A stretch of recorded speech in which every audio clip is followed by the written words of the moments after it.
Hi friends, welcome to the First Gen Money YouTube channel, a YouTube channel for all things money and lifestyle from a first gen millennial's perspective. Today, we're gonna talk about layoffs, what to do if you have been recently laid off. I don't wanna be alarmist in this video. It's not about that at all. I'm hearing the alarm bells and I want to maybe provide a few tips for something to think about if you have just experienced a layoff. I feel like a lot of the content that we see is about what to do to prepare for something like this, right? What do you do when you think that maybe in like 6 months from now, things might be a little unstable, but that doesn't help us if we are now living in like that worst would-be scenario. I feel like we've been hearing about layoffs every day. The tech companies in the tech industry are usually the ones that lead in what could be happening in the economy. I read that in some article that says, you know, the tech industry is the signal for what other companies could experience next year. I know, at least in my community, there are people who have been impacted by layoffs, and I wanna kind of share some things that you should think about if you're going through something right now. Like I said before, tips on saving 6 months of your living expenses just don't really work if I have lost my stream of income, my one main source of income. Because if you were laid off, maybe you received a severance package, maybe you didn't. If you didn't, then you're looking at maybe like one more paycheck left. The whole save the money for 6 months, like it doesn't do that for us. And if we've just experienced a layoff, of course, I feel like our first instinct is to apply to jobs while we're still crying and have warm tears streaming down our cheeks. But is that the best thing to do? I know, and I will speak just for myself, when I'm putting energy out there that is scared, that is doing something just because I fear that if I don't do it, I'm gonna be in a really bad situation, I'm not doing my best work. I wanna start today's video with the first thing that you should do after a layoff, and that is to take it in. Breathe, take in the news. It is not easy, but you need to give yourself a period, and that could be 1 day, 3 days, that could be a week of just sitting in with how you feel, sitting in with your emotions, really letting yourself feel sad without having to put an action next to it. The reason you wanna take a breather and just take a moment to sit in with the news is because you don't wanna jump into something new so quickly without you having a moment to really understand what makes sense for you. What do you want to jump into? And also because of that scarcity mindset. When we do things out of scarcity, they just either don't turn out the way we wanted to, or people can sense it and we don't get the results that we are hoping for. Take a moment with yourself and feel your emotions. Allow yourself to be upset. It's natural. Let yourself have that without you feeling like you need to quickly find a new job. Probably easier said than done, considering, you know, if you do not have any emergency funds. After, and maybe even while you're still processing the news, you're gonna want to get into the logistics of what just happened, right? Did you get a severance package? What does that mean? Like how many more paychecks do you have? Do you get health insurance? And if possible, can you negotiate that severance package and see if that's an opportunity for you? Because maybe you can buy yourself some additional time if you do negotiate. You need to get into the logistics because there are a lot of things like your health insurance that you want to understand what happens now, especially if you're somebody who has a chronic illness, has dependents who need your health insurance. Really understand what is in this severance package that you received and what can you do in terms of negotiating it. This you want to get done soon after because you don't want to have to worry about the logistics when you're trying to give yourself a fresh start, right? You want to kind of already have that taken care of. You want to be like, okay, well, I know my health insurance is fine, so I don't need to reschedule all my doctor's appointments and whatnot. So make sure you do this early. You don't want to be like stressing out about which things you have access to or not. A third recommendation here is to share it with your network. Share that you were laid off with your network. This could look like a LinkedIn post. This could also look like a text message to your former manager, whatever the communication is. I've been logging into LinkedIn and I've been seeing a lot of layoff posts. That's something that you can do too. You can post that you have just experienced a layoff. And what this does, it does several things, but one of the things that it does is it lets recruiters at companies who are still hiring know that you are now open to opportunities. And LinkedIn specifically allows you to turn on your profile to say that you are open for new opportunities. You want to let people know. For some, it could be a little bit, I don't want to share this. This isn't good news. You know, we see LinkedIn sometimes and it feels like everybody is sharing the good things that are happening to them, the promotions that they got.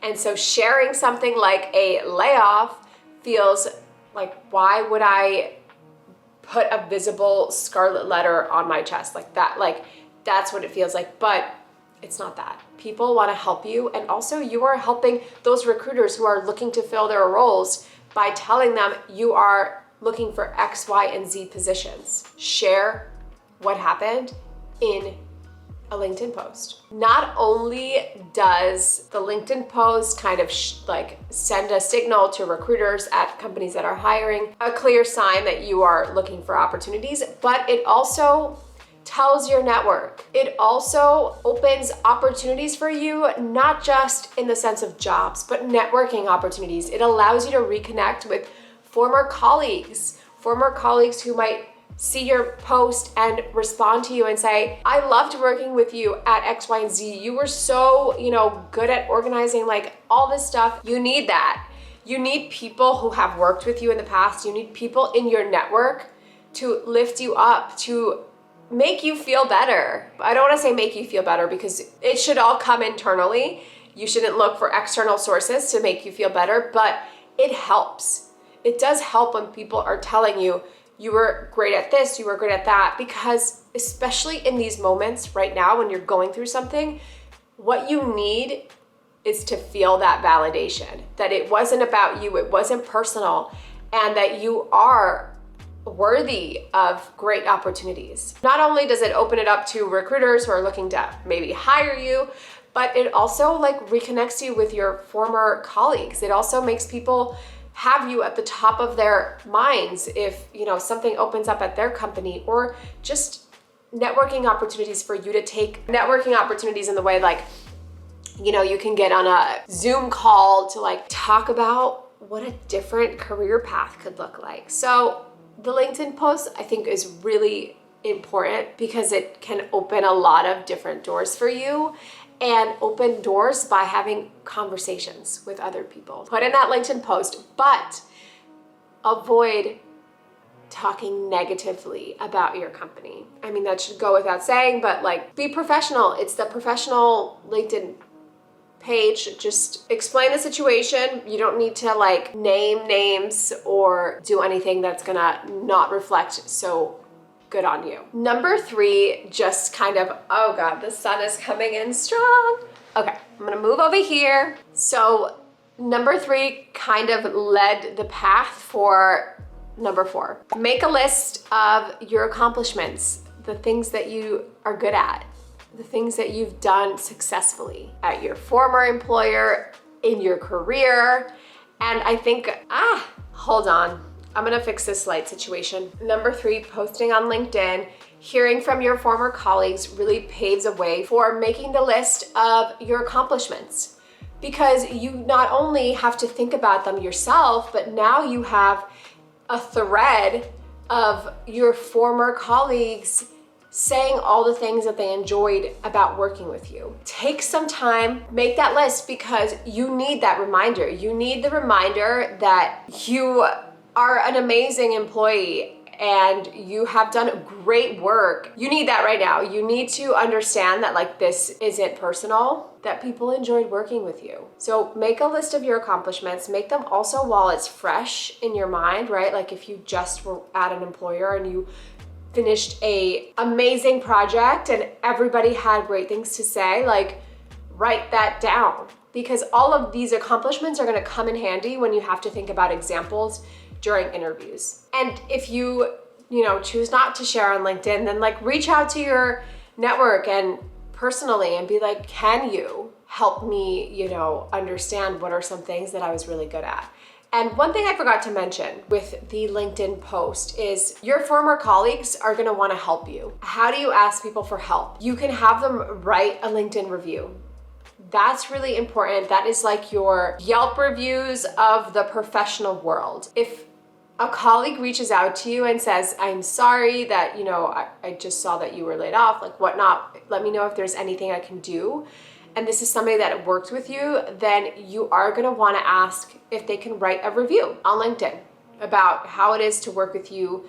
What are some of your strengths so that future employers can take a look at that. Okay, moving back. Now we're gonna think about the transition, right? So we made a list of our accomplishments, we posted on LinkedIn, we felt our feelings, we also dealt with the logistics. We wanna understand what we want. This is an opportunity truly to get clear with the things that you want from a future employer. What that looks like really is sitting down, journaling. Some things to ask yourself is, number one, what from your former job are things you want to keep doing more of? What are things you want to do less of? Some of the things, make the list of the things that you did not enjoy whatsoever. What are the things that you were most excited about, even if it wasn't directly tied to your role and responsibilities? Now, think about the company as a whole. What did your company do that you were like, I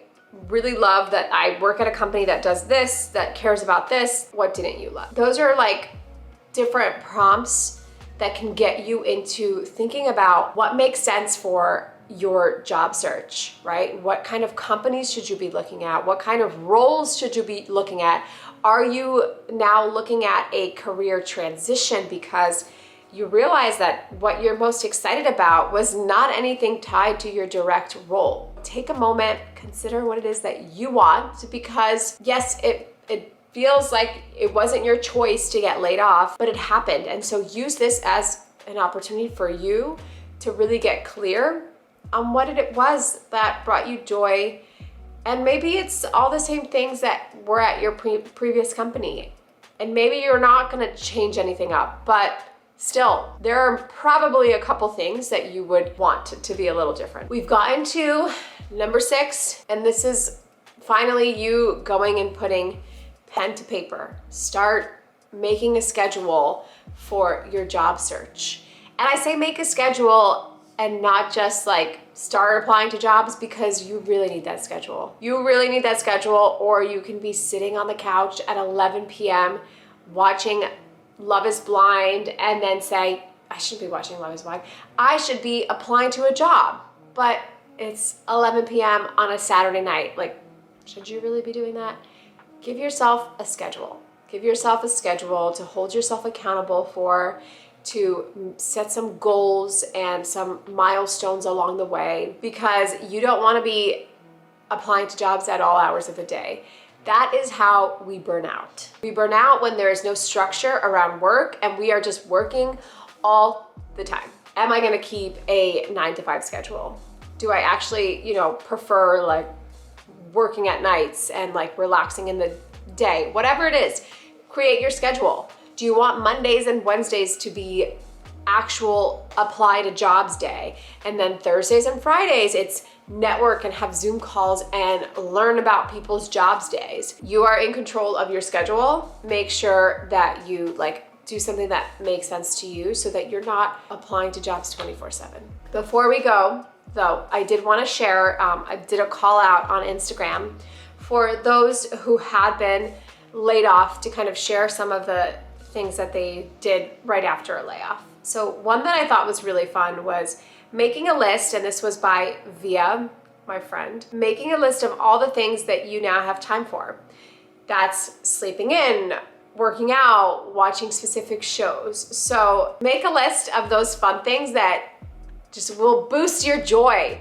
Again, it's a very sad time maybe in our careers, but we're still alive. Like, what are some things that make us happy that we can now have time for? Maybe it's a 1 hour walk outside. Fire by 50 said, cried, read your separation docs and reach out to your network. Okay, so we talked about, feeling your emotions, sit with it.